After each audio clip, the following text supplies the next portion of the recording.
ଜୟ ଜଗନ୍ନାଥ ସାଙ୍ଗମାନେ, ଆପଣ ଜାଣିଥିବେ ତ ଆମର 5-6 ଥର ବଢ଼ି ପାଣି ଆସିଲାଣି ଆମ ଗାଁକୁ। ଆମ ଘରେ ବି ପଶିଛି, ମୁଁ ବ୍ଲଗ୍ରେ ପକେଇଛି, ଆପଣ ଜାଣିଥିବେ। ଆମ ଗାଁରୁ ଗୋଟେ ଯେଉଁ ପାଣିରେ ଏମିତି ଜନ୍ତୁ ଆସୁଛନ୍ତି ଯାହାଦ୍ୱାରା କି ଆପଣ ଦେଖିଲେ ବି ଭୟ କରିବେ। ଲୋକ ଦେଖିକି ବି ଭୟ କଲେଣି, କାମୁଡ଼ିବାକୁ ସେମାନେ ବୁଡ଼ଉଛନ୍ତି।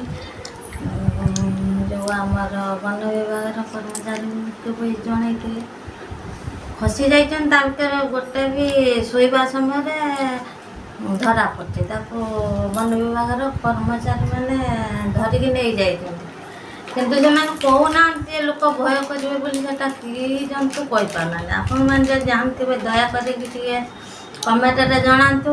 ଆମ ଗ୍ରାମର ଲୋକମାନେ ଯେମିତି ଭୟରୁ ଟିକେ ମୁକ୍ତି ପାଆନ୍ତୁ।